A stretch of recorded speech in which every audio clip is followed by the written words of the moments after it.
नमस्ते, कैसे हैं आप सब लोग। ब्यूटीफुल सक्सेस स्टोरी लेकर के आई हूँ। नाम मेंशन करने के लिए मना किया है, इसलिए इनका नाम मैं नहीं ले सकती हूँ। लेकिन ये सक्सेस स्टोरी है अननोन स्पेसिफिक पर्सन को मैनिफेस्ट करने की। स्पेसिफिक पर्सन जो था वो इनके माइंड में था, मतलब ऐसा नहीं था कि इन्होंने उस पर्सन को कहीं देखा है और अननोन है, मतलब जानते नहीं है, सिर्फ देखा है और मैनिफेस्ट किया है। ना, वो इंसान इनके माइंड में था और ये उन्हें जानते भी नहीं थे, मतलब ना ही तो देखा था ना जानते थे। तो ऐसा अननोन स्पेसिफिक पर्सन को इन्होंने मैनिफेस्ट किया है। इन्होंने लिखा है, मैं लॉ ऑफ अट्रैक्शन पिछले 1.5 साल से फॉलो कर रही हूँ, लेकिन लेट गो के टाइम पर ही मुझसे गलती हो रही थी क्योंकि चीज़ें छोड़ नहीं पा रही थी। लेकिन जब मैंने छोड़ा तब मेरी शादी भी पक्की हो गई। मैंने 5x55 टेक्निक की थी, वो 1.5 साल पहले की थी। उसके बाद में कोई भी टेक्निक करने का मेरा मन नहीं किया।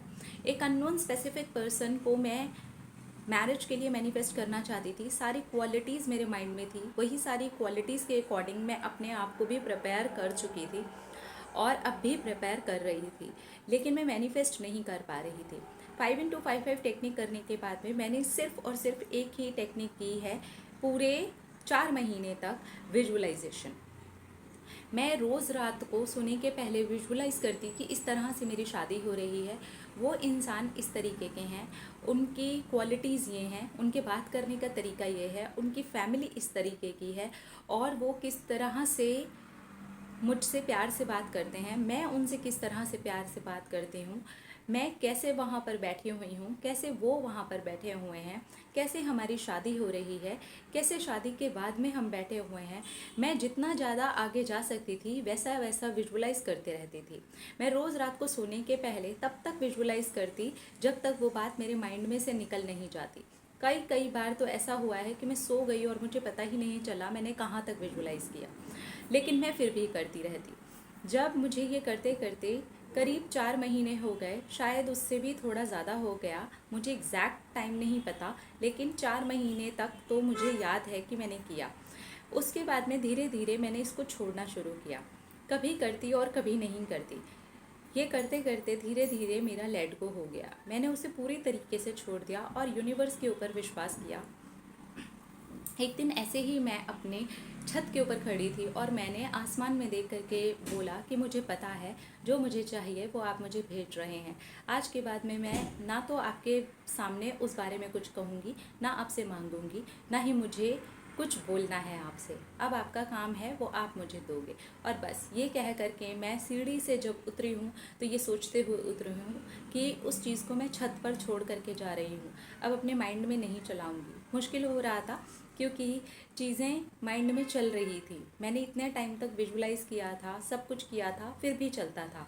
लेकिन मैं हर बार अपने माइंड को टेरेस पर लेकर जाती थी और ये सोचती थी वो तो मैं छत पर छोड़ के आई हूँ यूनिवर्स के हाथ में। आप यकीन नहीं मानोगे, मुझे ये करते करते सिर्फ 1 हफ़्ता ही हुआ और अपने आप जैसे कि भगवान ने मेरी मदद की, लेट गो हो गया, वो चीज़ मेरे हाथ में से छूट गई।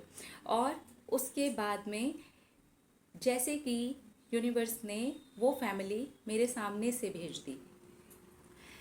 बहुत ही अच्छा परिवार हमारे घर पर आया। लड़का देखने में बहुत ज़्यादा सुंदर नहीं था, लेकिन फिर भी कुछ क्वालिटीज़ थी जो मुझे देखते ही समझ में आ गई थी और एक बार में ही बिल्कुल वैसे ही बात पक्की हो गई जैसे मैंने विजुअलाइज़ किया था। मेरी शादी भी उस टाइम पर ही पक्की हुई जैसा मैंने विजुअलाइज़ किया था। मेरे माइंड में था दोपहर को सब लोग साथ में लंच कर रहे हैं और हमारी शादी पक्की होने की बात चल रही है। बहुत टिपिकल तरीके से नहीं, लेकिन बड़े ही फॉर्मल और नॉर्मल से तरीके से मेरी मैरिज की बात पक्की हो गई, बिल्कुल वैसा जैसा मैं विजुअलाइज़ करती थी। मेरा विजुअलाइजेशन एकदम वैसे ही कंप्लीट हुआ है। यहाँ तक कि जब मेरी एंगेजमेंट हुई है तो एक टोकरी मेरे माइंड में बार बार आ जाती थी, वो मेरी शादी में भी मेरे साथ में आई और मेरी शादी बिल्कुल वैसे ही हुई जैसे मैंने विजुअलाइज़ किया था। मेरे साथ एग्जैक्टली वैसी वैसी चीज़ें हुई हैं, कुछ कुछ चीज़ों को छोड़ करके। जैसे जो म्यूज़िक मैं सोच रही थी वैसा नहीं बजा, जैसा मैंने सोचा था कि इतनी भीड़ होगी वैसा नहीं हुआ, क्योंकि कोविड में मेरी शादी हुई। कुछ कुछ चीज़ें वैसी छूट गई, लेकिन पार्टनर मुझे बिल्कुल वैसे ही मिले और उनकी फैमिली भी मुझे बिल्कुल वैसे ही मिली। मेरे हस्बैंड बहुत ज़्यादा ही कोऑपरेटिव हैं।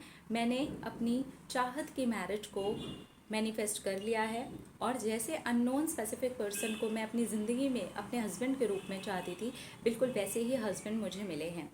मैंने उनकी क्वालिटीज़ के हिसाब से अपने आप को पूरी तरह से प्रिपेयर किया था, और मैं अपने ऊपर आज भी काम करती हूँ।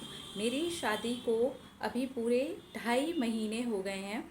अभी 3 मंथ्स की हम एनिवर्सरी मनाने वाले हैं। मेरे हस्बैंड हर मंथ की एनिवर्सरी सेलिब्रेट करते हैं, और हमने डिसाइड किया है हम पूरा साल इस तरह से सेलिब्रेट करेंगे। 1 साल निकल जाने के बाद हम हर साल ही सेलिब्रेट करेंगे, लेकिन शादी का पहला साल हम इस तरह से ही सेलिब्रेट करना चाहते हैं। Thank you so much. और विजुअलाइजेशन ने मेरे लिए बहुत ही मैजिकल तरीके से काम किया है। Thank you universe, thank you, thank you, thank you so much the, thank you everyone, thank you universe, thank you. Let go है इसके अंदर। लेट गो बहुत इम्पॉर्टेंट है। छोड़ने का इनका बड़ा ही अनोखा, नायाब और खूबसूरत तरीका था कि इन्होंने छत पर छोड़ दिया था। तो अगर आप भी लेट गो नहीं कर पा रहे हैं तो इस तरीके की चीज़ को अपना सकते हैं, आपको शायद हेल्प मिल जाए। विजुअलाइजेशन जितना ज़्यादा फीलिंग डाल के करेंगे उतना जल्दी आपको उसके जो रिजल्ट्स हैं वो दिख जाएंगे। सो कंग्रेचुलेशंस कि आपको अपने पसंद का, आप जैसा चाहते थे, अननोन स्पेसिफिक पर्सन मैनिफेस्ट कर लिया है। कंग्रेचुलेशंस, बहुत बहुत बहुत मुबारक हो। आप अपनी शादीशुदा ज़िंदगी में बहुत खुश रहें। और आपने बहुत ही क्यूट से एक बात कही कि आप शादी के पहले साल हर मंथ अपना जो एनिवर्सरी है वो सेलिब्रेट करेंगे। मतलब हर मंथ 1-1 महीने की जो आपकी डेट आती चले जाएगी मैरिज की, उसको आप सेलिब्रेट करेंगे। आप हमेशा सेलिब्रेट करें, अपने जीवन को सेलिब्रेट करें और हमेशा खुश रहें। आपकी ज़िंदगी सेलिब्रेशन से भरी रहे। अपना रखिए ख्याल, अपने आप से कीजिए ढेर सारा प्यार ताकि अट्रैक्ट करें ढेर सारा प्यार। I love you all. Tata.